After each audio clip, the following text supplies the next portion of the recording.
Hello guys, welcome back to another video. And in this video, we're gonna study the reading number 80 of CFA level 1, that is natural resources.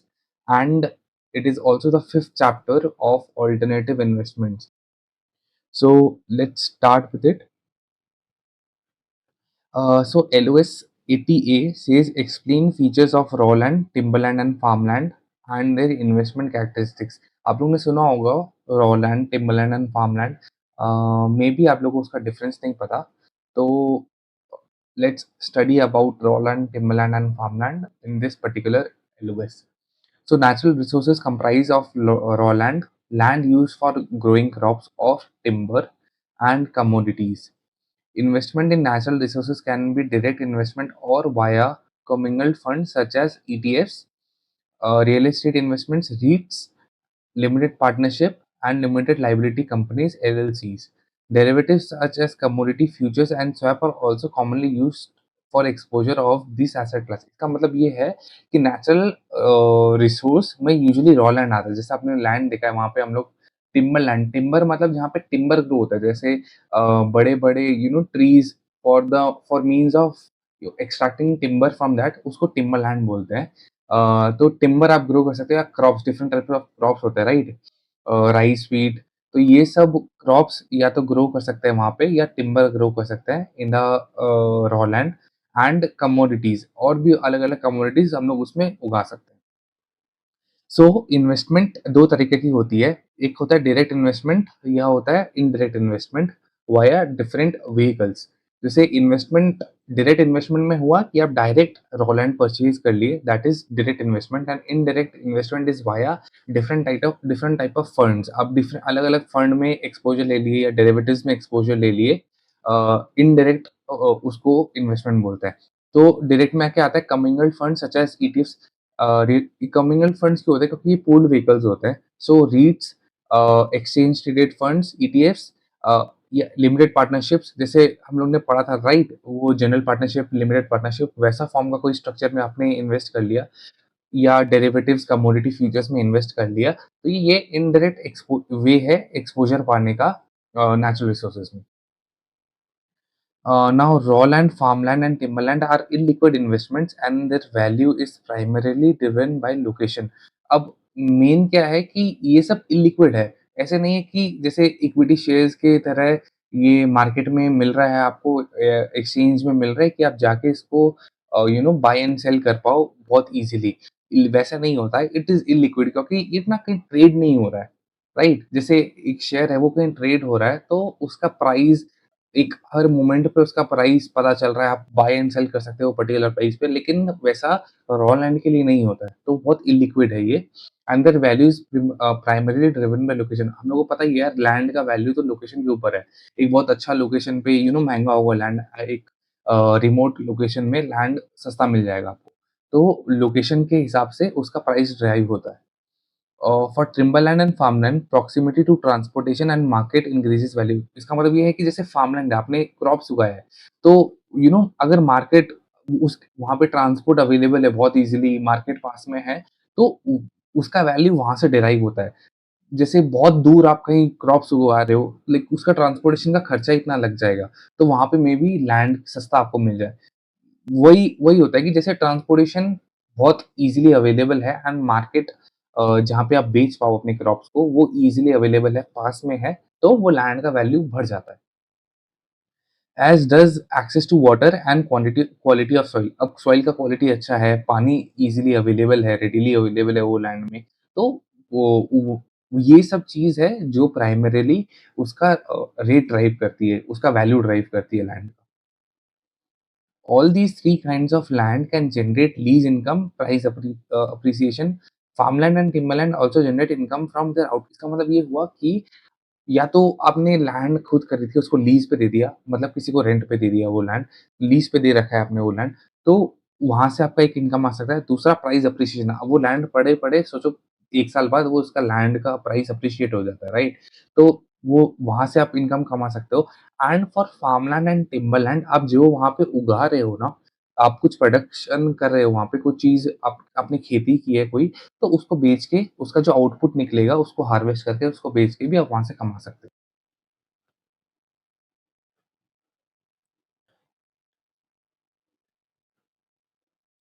Now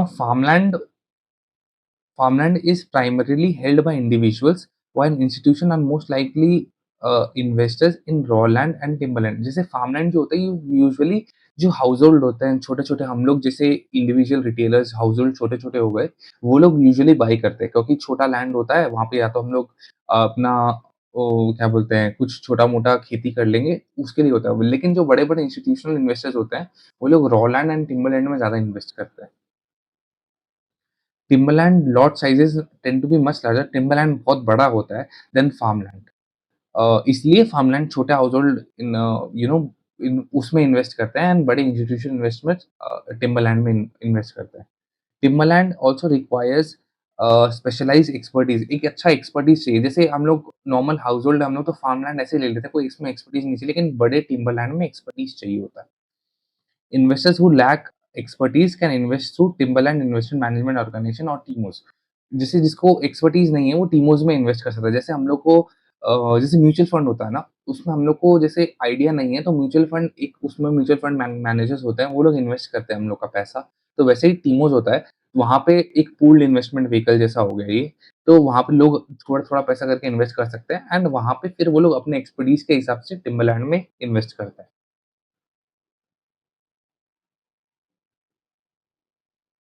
Now, farmland and timberland have fewer financing alternative than residential and commercial real estate. Financing is often in form of bank loans or direct private debt. मतलब या तो private company से आप वो करोगे, पैसा लोगे या डायरेक्ट बैंक से आप लोन ले सकते हो। Newer REITs in farmland allowed retail investors to get foothold in this category. अब जैसे जो रीट्स है, रियल एस्टेट इन्वेस्टमेंट ट्रस्ट, आप वहाँ पे जाके आप कम पैसों में भी इन्वेस्ट कर सकते हो एंड एक्सपोज़र ले सकते हो real estate. While most agricultural crops may be harvested within a short period, the choice of when to harvest timber is based on current prices and expected growth rates. जैसे लेकिन आप कोई crop आपने अपने farmland में उगाया, वो तो लेकिन आपको एक पर्टिकुलर टाइम पे हार्वेस्ट करना ही पड़ेगा, आप उसको रख नहीं सकते। लेकिन टिम्बरलैंड में वैसा नहीं है, जैसे प्राइस अच्छा चल रहा है तब आप उसको हार्वेस्ट करके या काट के आप उसको बेच सकते हो। या अब जब प्राइस नहीं मिल रहा है तो वो रहेगा। तो ये डिफरेंस है एक बेसिक एक फार्मलैंड और एक टिम्बरलैंड के अंदर। Because commodity prices fluctuate, farmers often use short positions in commodity futures to hedge their expected harvest. अब जैसे ये डिटेल में हम लोग डेरिवेटिव्स में पढ़ेंगे कि क्या होता है कि जैसे मेरे को जो चीज़ का डर है ना, हम लोग उसका शॉर्ट पोजीशन लेते हैं। एक फार्मर को डर है कि जैसे वो व्हीट उगा रहा है, तो व्हीट का कमोडिटी फ्यूचर्स वो शॉर्ट कर सकता है। अगर उसको लग रहा है कि यार अगर मैं बेचूँगा तब प्राइस गिर जाएगा तो क्या होगा? तो वो अभी शॉर्ट करके रख देगा। तो वो शॉर्ट जब करेगा वो उससे वहाँ से पैसा कमा सकता है। तो इसलिए वो शॉर्ट कर देता है कमोडिटी फ्यूचर्स एंड यहाँ साइड बाय साइड वो अपना जो भी उसका वो उगा रहा है वो उगाता है। तो एक काइंड ऑफ ये हेज हेज कर लिया अपना जो भी उसका रिस्क है दैट इज़ आपका प्राइस गिरने का जो रिस्क है वो उसको हेज कर लेता है by the means of shorting commodity futures.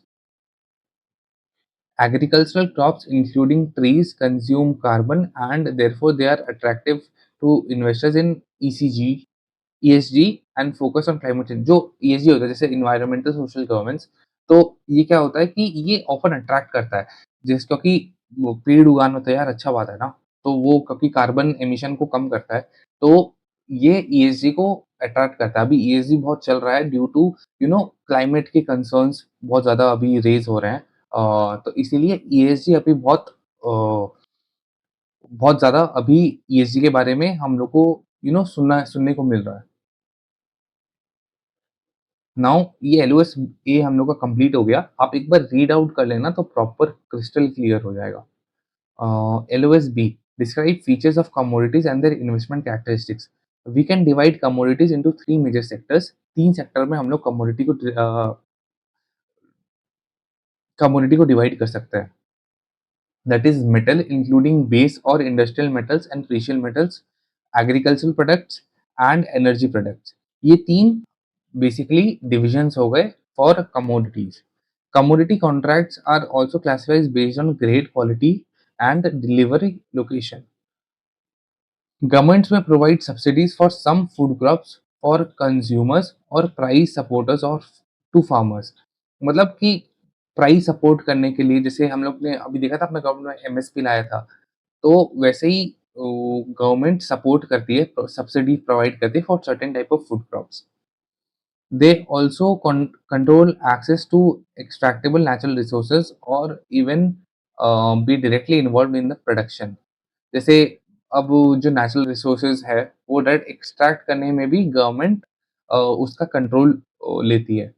Climate change related regulations may decrease demand for fossil fuels while increasing demand for minerals such as lithium, cobalt and nickel। जैसे हम लोगों को पता है लिथियम से बैटरीज बनती है, right?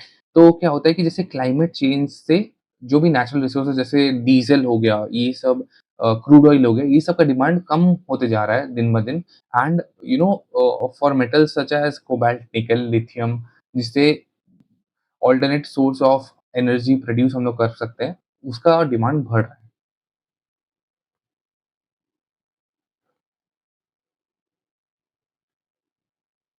While it is possible to invest directly in commodities such as grain and gold, derivatives such as futures are most commonly used to gain exposure to commodities।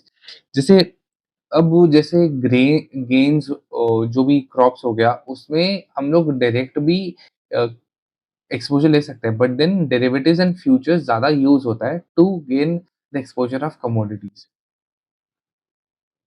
Because commodities are physical good, they have a cost of storage and transportation. देखो ये बहुत important है, ये note down आप करना कि क्या होता है।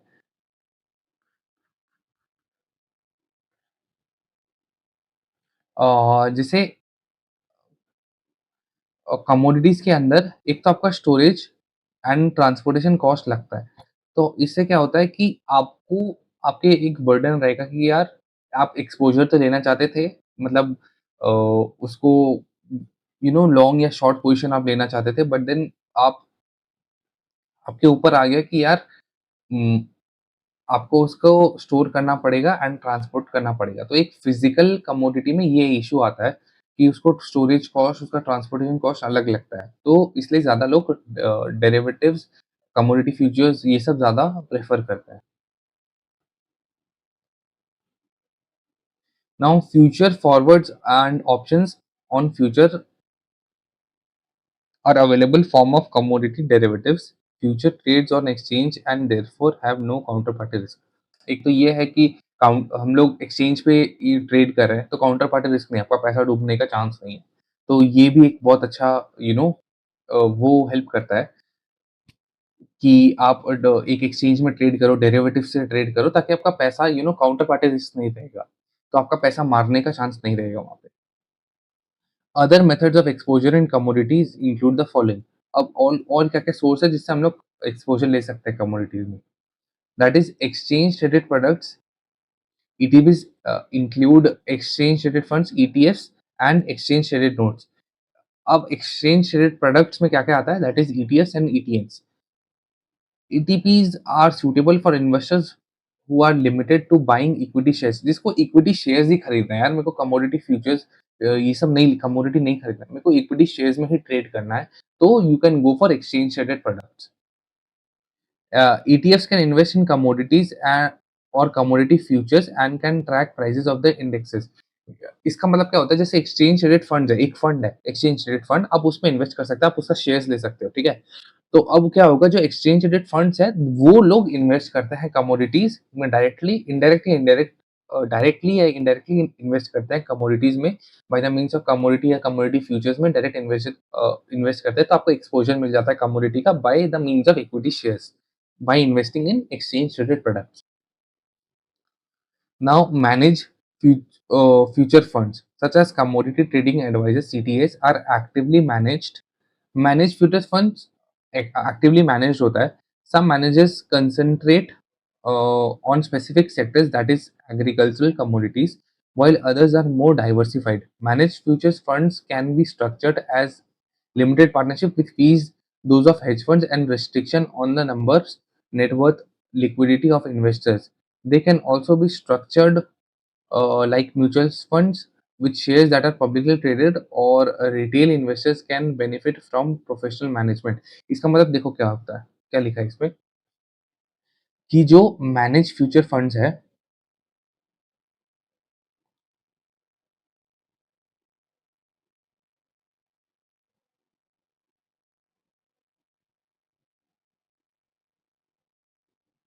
इसमें एक तो स्ट्रक्चर हो सकता है आपका हेज फंड्स वाला, वो ये वाला स्ट्रक्चर, जिसमें ये लोग एलपी है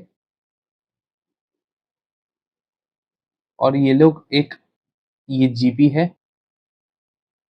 अब ये जीपी जो है ये इन्वेस्ट करेगा अलग-अलग कमोडिटीज़ में, या तो कमोडिटी आपका फ्यूचर्स हो गया या डायरेक्ट इन्वेस्टमेंट लेगा कमोडिटीज़ में, या तो एक ये स्ट्रक्चर है। या दूसरा स्ट्रक्चर आपका म्यूचुअल फंड जैसे हो गया। म्यूचुअल फंड जैसे हो गया, म्यूचुअल फंड तो उसका शेयर आपको मिल जाएगा। जैसे ये मैनेज फ्यूचर फंड है, इसका आपको शेयर्स अवेलेबल है। तो आप ये शेयर्स डायरेक्ट जाके बाय कर सकते हो। जैसे ईटीएन से हम लोग ने पढ़ा था, एक शेयर अवेलेबल है, तो नॉर्मल रिटेल इन्वेस्टर भी जाके ये शेयर शेयर खरीद सकता है एंड कमोडिटी में डायरेक्ट एक्सपोज़र ले सकता है।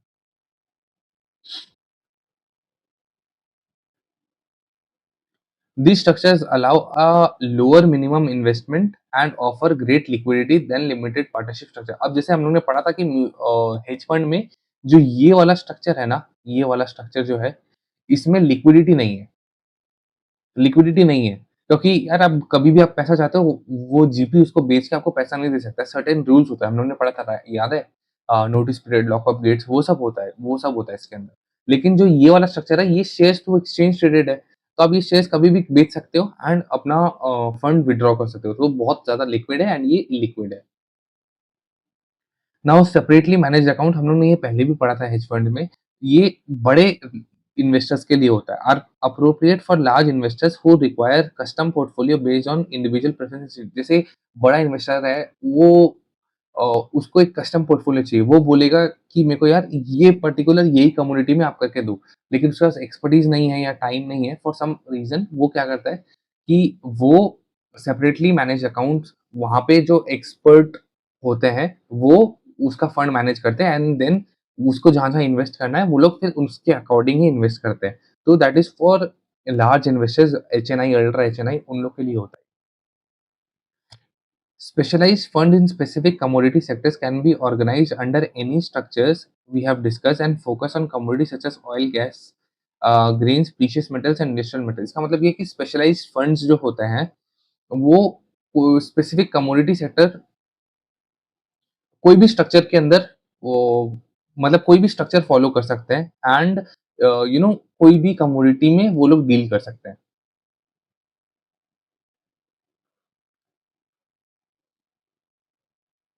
नाउ कमोडिटी का वैल्यूएशन कैसे होता है? यहाँ पे देखो बहुत बेसिक लिखा है कमोडिटी वैल्यूएशन का, इसका हम लोग एक मतलब ये जो फ्यूचर प्राइस वाला लिखा है, ये वाला चीज़ बहुत डिटेल में डेरिवेटिव्स के अंदर है। While wheat today and wheat 6 months from today are different products. पता ही है हम लोग को यार, व्हीट आज, व्हीट 6 महीना बाद, 2 अलग-अलग प्रोडक्ट्स है।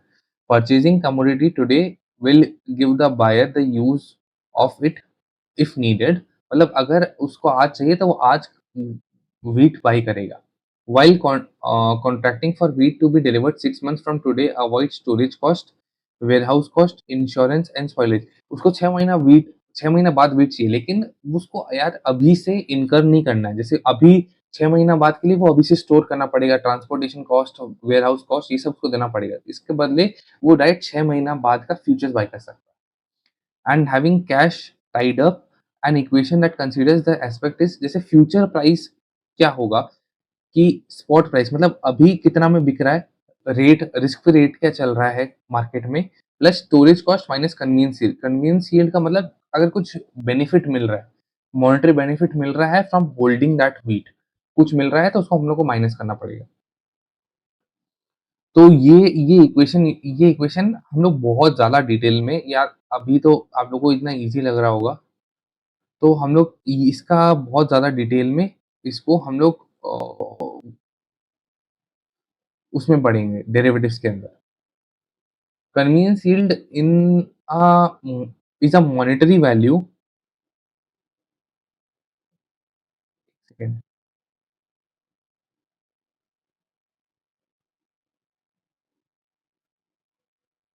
हाँ, convenience yield is a monetary value of having a physical commodity. जैसे मैंने आपको बोला, फिजिकल कमोडिटी होल्ड करने का benefit is called convenience yield over period of a future contract. If there is little or no convenience yield, future price will be higher than spot price. देखो,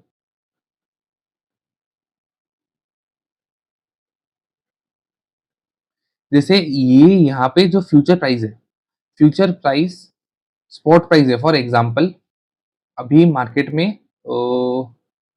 market में rate चल रहा है ₹50, ठीक है?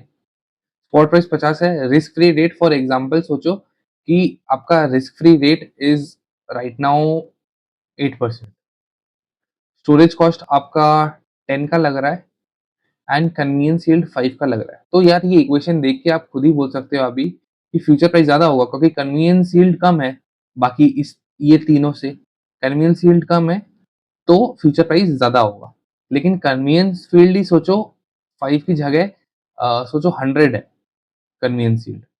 तो हम देख के पता चल रहा है, आप इक्वेट कर सॉल्व करोगे ये इक्वेशन तो पता चल जाएगा आपको कि यार कन्वीनियंस यील्ड ज़्यादा है। कन्वीनियंस यील्ड ज़्यादा है इसका मतलब ये है कि अभी स्टॉक होल्ड करने का मतलब अभी हम लोग होल्ड करेंगे तो हम लोग को ज़्यादा वैल्यू मिल रहा है। कुछ मॉनेटरी बेनिफिट मिल रहा है from holding that stock, from holding that commodity sorry. तो वो कमोडिटी होल्ड करने का बेनिफिट कन्वीनियंस यील्ड बोलते हैं जिसको, वो ज़्यादा है, तो ऑब्वियसली स्पॉट प्राइस ज़्यादा होगा कि ये ज़्यादा है, 100 ज़्यादा है राइट? ये तीनों से, तो फ्यूचर प्राइस तो कम होगा स्पॉट प्राइस से। तो that is called convenience yield. Uh, अब इसमें भी देखो लिखा है, if there is a little or no convenience yield जैसे ये था यहाँ पे अभी 5 जहाँ पे था, little future price will be higher than spot price जैसे मैंने आपको बताया, अ सिचुएशन कॉल्ड कॉन्टेंगो। अब इसको याद रखना ये जो सिचुएशन है ये 5 वाला जो सिचुएशन है इसको कॉन्टेंगो बोलता है। और ये 100 वाला जो सिचुएशन है इसको बैकवर्डेशन बोलता है।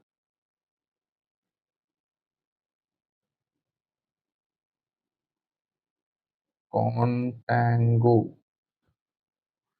कॉन्टेंगो एंड बैकवर्डेशन। बैकवर्डेशन का मतलब क्या हुआ कि spot price is more then forward price future price and कॉन्टेंगो का मतलब क्या हुआ कि future price is more then spot price. कॉन्टेंगो decreases the return of long only investors when backwardation increases it. मतलब कि जो लॉन्ग इन्वेस्टर्स है कॉन्टेंगो से उनका जो भी रिटर्न है वो कम हो जाता है एंड बैकवर्डेशन से बढ़ जाता है।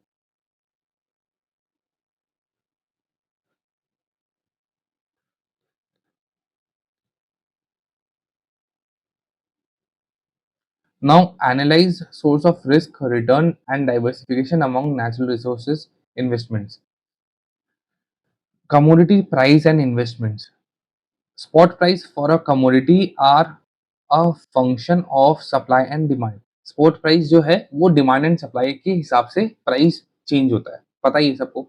Demand is affected by value of commodity to the end user by global economic conditions. अब डिमांड इफेक्ट होता है कि कमोडिटी डिमांड से कमोडिटी का वैल्यू ऊपर नीचे चलता रहता है।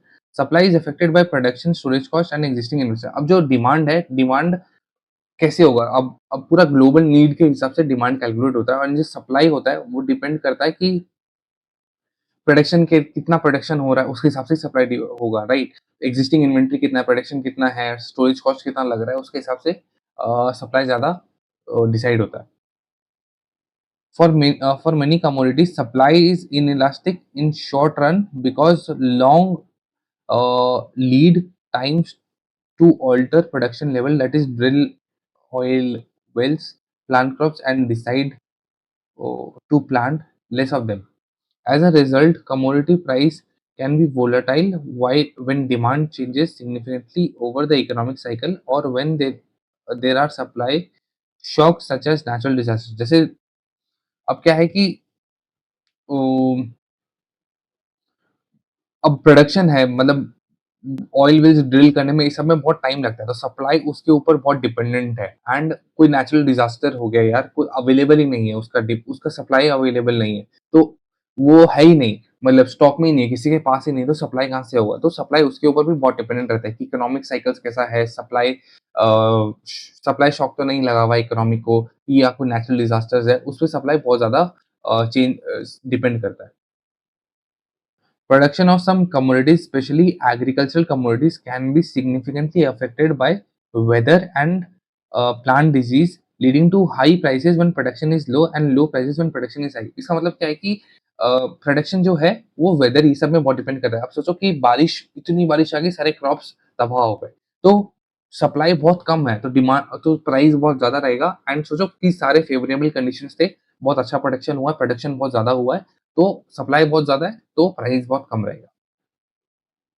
Cost of extracting oil and mineral increase are more expensive methods और remote areas are used।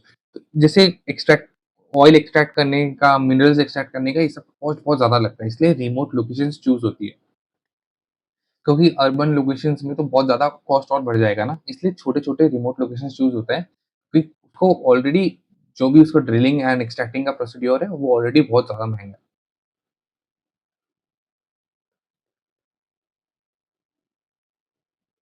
Now to estimate future needs, commodity produce, analyze economic events, government policy and forecast of future supply। अब future need के लिए बहुत सारी चीज़ को देखा जाता है कि कम्युनिटी का प्रोडक्शन कैसा हो रहा है, इकोनॉमिक ट्रेंड्स कैसे हैं, गवर्नमेंट का क्या-क्या गवर्नमेंट क्या-क्या पॉलिसीज़ ला रही है, फ्यूचर्स का क्या प्रोस्पेक्ट्स है, तो ये सब बहुत देखा जाता है। Investor analyze inventory levels, forecast of production, change in government policy and expectation of economic growth to forecast commodity price। अब प्राइस भी यही डिपेंड करता है। जैसे गवर्नमेंट सोचो कि सब्सिडी ला रही है, तो इससे प्राइस गिर आप एक्सपेक्ट कर सकते हैं कि प्राइस गिर जाएगा। तो वैसा ही है कि बहुत सारी इकोनॉमिक लेवल में देखा जा सकता है कि जैसे यार इकोनॉमी ये कोई नेचुरल डिज़ास्टर की वजह से इकोनॉमी जैसे कोविड के टाइम पे इकोनॉमी बहुत लो चल रही थी, तो वो टाइम पे हम लोग अंदाज़ा लगा सकते हैं कि यार प्राइस बढ़ जाएगा, कोई कमोडिटी का। तो सर्टेन इवेंट्स सर्टेन चीज़ों के ऊपर कमोडिटी का हम लोग प्राइस फोरकास्ट कर सकते हैं। In recent decades, return and volatility of returns have been higher for commodities than for global stocks and bonds. अभी रिसेंट ईयर्स में यू नो रिटर्न का वोलेटिलिटी जिसको स्टैंडर्ड डेविएशन बोलते हैं, बहुत ज़्यादा रहा है। स्टॉक से भी ज़्यादा, बॉन्ड से भी ज़्यादा कमोडिटीज़ का स्टैंडर्ड डेविएशन ज़्यादा रहा है रिटर्न्स का। Timberland and farmland also have high average returns, but with low volatility of than global stocks। अब जो टिम्बरलैंड फार्मलैंड है, उनके रिटर्न्स भी अबव एवरेज रहे हैं एंड उनका वोलेटिलिटी मतलब स्टैंडर्ड डेविएशन भी कम रहा है। तो ये बहुत एक अच्छा वो है। अब जैसे वोलेटिलिटी अल्टीमेटली रिस्क हो गया, राइट? तो इसमें ये लिखा है कि उसका रिटर्न भी ज़्यादा है एंड कंपैरेटिवली रिस्क भी कम था, टिम्बरलैंड एंड फार्मलैंड में। But similar volatility to global bond, मतलब ग्लोबल बॉन्ड से लगभग आसपास वोलेटिलिटी मतलब उतना ही रिस्क था लेकिन रिटर्न ज़्यादा था। As with other investments, speculators can earn high return over short periods when their expectation about short-term commodity price movements are correct। मतलब कि ये है कि एक स्पेक्युलेटर जो है वो हाई रिटर्न अर्न कर सकता है अगर यू नो उसके शॉर्ट टर्म मूवमेंट का उसका जो प्रोजेक्शन है वो सही है, तो वो शॉर्ट टर्म में ज़्यादा कमा सकता है। Historically correlation of commodity returns with the return of global equity and global bonds have been low. जो कोरिलेशन है कमोडिटी एंड बॉन्ड्स इक्विटी, जो भी ट्रेडिशनल इन्वेस्टमेंट क्लास है एंड कमोडिटी का जो क्लास है उसके बीच में correlation is low. As a result, adding commodity to a portfolio and traditional asset can provide diversification benefit। ये देखो, ये बहुत इंपॉर्टेंट है, ये आप नोट डाउन करना। डाइवर्सिफिकेशन बेनिफिट, जैसे ये आपका एक पोर्टफोलियो है, इसमें इक्विटी है, बॉन्ड है, तो आप कमोडिटी भी बाय कर सकते हो ताकि जो आपका ओवरऑल पोर्टफोलियो है, इसका बीटा, एक तो मार्केट बीटा कम हो जाएगा, मतलब जो overall risk of the portfolio है, वो आप कम कर सकते हो, अनसर्टेनिटी आप कम कर सकते हो डाइवर्सिफाई करके अपना पोर्टफोलियो को। Because commodity and prices tend to move with inflation rates, holding commodity that can act as a hedge to inflation risk। इसका मतलब ये हुआ कि इन्फ्लेशन से ऑब्वियसली ज्यादा इन्फ्लेशन बढ़ेगा तो कमोडिटी का प्राइस बढ़ेगा। तो इन्फ्लेशन बढ़ आप अगर कमोडिटी होल्ड कर रहे हो, इन्फ्लेशन हुआ तो आपको तो हेज हो गया ना, क्योंकि कमोडिटी का प्राइस बढ़ गया तो आपको प्रॉफिट हो जाएगा। तो आपको इन्फ्लेशन से हेज करने के लिए लोग कमोडिटी होल्ड करते हैं। During periods of high inflation, commodity outperform both stocks and bonds। मतलब अगर इन्फ्लेशन ज़्यादा है, बहुत ज़्यादा है, तो कमोडिटी आउट परफॉर्म करती है, क्योंकि ऑब्वियसली इन्फ्लेशन जैसे बढ़ेगा कमोडिटी का प्राइस बढ़ेगा, तो इक्विटी बॉन्ड से भी ज़्यादा रिटर्न हम लोग कमोडिटी में कमा सकते हैं एंड वाइस वर्सा। अगर लो है तो वो लो रहेगा, तो इक्विटी एंड बॉन्ड से भी लो तो टोटली कोरिलेटेड इन्फ्लेशन से है कमोडिटीज़। तो इन्फ्लेशन हेज करने के लिए first point is inflation hedge करने के लिए हम लोग कमोडिटी बाय करते हैं। वो उससे क्या होता है कि इन्फ्लेशन अगर ज़्यादा है, कमोडिटी हम लोग होल्ड किए, कमोडिटी का रेट भी बढ़ेगा, तो हम लोग को प्रॉफिट होगा और ये जो प्रॉफिट है, ये during times of equity and bonds अगर कंपेयर करें, तो उससे भी ज़्यादा हम लोग को रिटर्न कमोडिटीज़ में मिलता है at times of inflation. Commodity prices are more sensitive to geopolitical and weather related risk factors. हम लोग को पता ही है, जैसे कोविड आया था, तो ये जियोपॉलिटिकल रिस्क है, क्योंकि एक मेजर रिस्क है, राइट? पूरा इकोनॉमी का बड़ा रिस्क है। तो एट वो टाइम पे भी कमोडिटी का प्राइसेस बहुत फ्लक्चुएट करते हैं एंड ड्यूरिंग वेदर, मतलब अगर यार कहीं जैसे फ्लड आ गई है, कोई एक पर्टिकुलर कंट्री में, कोई एक पर्टिकुलर रीजन में, तो उससे भी प्राइसेस बहुत ज़्यादा इफ़ेक्ट होता है। तो यहाँ पे पूरा चैप्टर खत्म हो गया है। बहुत basic and easy chapter I guess पूरा क्लियर हो गया होगा, जो भी आपके डाउट्स हैं। एक बार आप रीड आउट कर लेना, मेरा तो यही रहेगा कि आप एक बार पूरा रीड आउट कर लो, पूरा चैप्टर, तो आपको पूरा चीज़ एकदम अच्छे से बैठ जाएगा।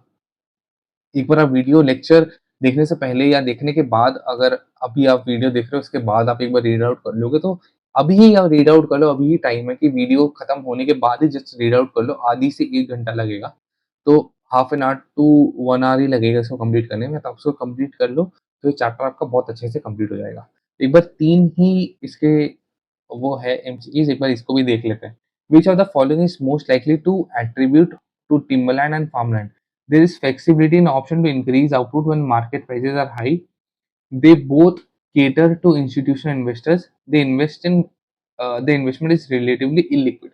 तो यही हुआ इसका आंसर, तो कि illiquid है दोनों ही, क्योंकि देखो फार्मलैंड एंड टिम्बरलैंड लिखा है, अब लिखा है there is a flexibility option to increase output when market prices are relative high. ये फार्मलैंड के रिलेटेड नहीं, हम लोगों ने पढ़ा था कि हार्वेस्ट करना ही पड़ेगा एट टाइम्स, लेकिन ये चीज़ टिम्बरलैंड के लिए सही है। They both cater to institutional investors. Farmland usually household loan करता है and timberland usually institutional investors होता है, तो ये ऑप्शन भी रॉन्ग है। बोथ ही लिक्विड है, हम लोग ने पढ़ा था, ट्रेडिशनल इन्वेस्टमेंट से कंपेयर करें तो दोनों ही फार्मलैंड टिम्बरलैंड दोनों ही लिक्विड है, तो ये रहेगा आंसर इसका। विच of the following is least likely when net cost of carry of a commodity is negative? अब देखो, नेट कॉस्ट ऑफ कैरी हम लोग बोलते हैं इसको, हम लोग ने ये फॉर्मूला पढ़ा था, देखा था? कहाँ गया? ये रहा, इसको नेट कॉस्ट ऑफ कैरी बोलते हैं। Storage cost and convenience yield, इसको हम लोग कॉस्ट ऑफ कैरी बोलते हैं। Net cost of carry is storage cost minus convenience yield. तो यहाँ पे क्या लिखा है कि net cost of carry for a commodity is negative. तो इसका मतलब क्या हुआ कि जो भी आपका कॉस्ट माइनस बेनिफिट,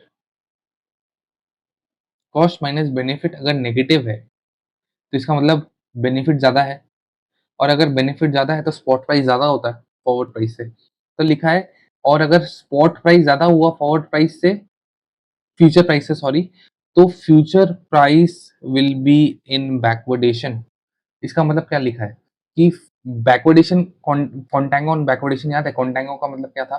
कॉन्टेंगो का मतलब future price, future more than spot, और ये हो गया आपका कॉन्टेंगो, और बैकवर्डेशन होता है आपका spot is more than futures. तो लिखा है futures price will be at backwardation अगर बेनिफिट बेनिफिट आपका ज़्यादा हुआ। अगर बेनिफिट ज़्यादा होगा तो ऑब्वियसली स्पॉट प्राइस ज़्यादा होगा, और अगर स्पॉट ज़्यादा होगा तो बैकवर्डेशन होगा। तो ये तो करेक्ट है, लेकिन लिखा है लीस्ट लाइकली, तो ये ऑप्शन नहीं होगा। Future price will be in कॉन्टेंगो, and लिखा है लास्ट में long only investors will generally earn high return. Long only investors कब हाई रिटर्न अर्न करता है? यहाँ पे मैंने आपको पढ़ाया था कि contango decreases the return for long only investors and while backwardation increases it। backwardation में long only investors का प्रॉफिट होता है। तो बैकवर्डेशन में प्रॉफिट होता है एंड फ्यूचर प्राइस बैकवर्डेशन में था, तो ऑब्वियसली आंसर कौन सा है? आंसर है क्वेश्चन नंबर बी। ये लीस्ट लाइकली है। एक तो फर्स्ट में बैकवर्डेशन है ही, हम लोग को दिख ही रहा है, स्पॉट प्राइस ज़्यादा है फ्यूचर प्राइस से एंड अगर स्पॉट प्राइस ज़्यादा है फ्यूचर प्राइस से तो लॉन्ग ओनली इन्वेस्टर्स कमाते हैं बैकवर्डेशन में। तो आंसर है इस क्वेश्चन नंबर बी। एक बार इसका चेक भी कर लेते हैं हम लोग साथ में। To be. Now which of the following is least accurate about commodity returns? Returns are returns and volatility have been higher for commodities than for stocks and bonds. Timberland and farmland returns have lower volatility as compared to global stock returns. Because commodity price tend to have negative correlation with inflation rates, holding commodities can act a hedge of inflation rate. देखो इसमें holding commodities can act a hedge of inflation risk, ये correct है, but then first statements का पढ़ो, commodity price tend to have negative correlation, negative नहीं है भाई, positive correlation होता है with inflation rates. So least likely लिखा था, so the answer is question number C. एक बार इसका भी चेक कर लेते हैं। 3C। तो यार मेरा पहले किया हुआ नहीं था, मैं भी आपके साथ साथ ही किया हूँ ये। तो दैट इज इट। ये चैप्टर कंप्लीट होता है, आई गेस बहुत अच्छे से क्लियर हो गया होगा यार, मैं भी एकदम अच्छे से आपको समझाया हूँ। तो बहुत अच्छे से क्लियर हो गया होगा आई गेस ये पूरा चैप्टर। तो that is it for the video. अगर आपको कोई भी डाउट्स है तो comment down below and description में टेलीग्राम का लिंक भी है चैनल का, तो आप वहाँ पे भी चैनल जॉइन करके आप कोई भी डाउट पूछ सकते हो। I will instantly solve your doubts, YouTube पे भी एंड टेलीग्राम पे भी। एंड लाइक लाइक करो यार वीडियो को, सब्सक्राइब करो and don't forget to press the bell icon as well. तो if you like the video comment कर लेना यार प्लीज, वही एक मोटिवेशन होता है हम लोग का। तो शेयर करो वीडियो को and stay tuned for more such updates. Good bye.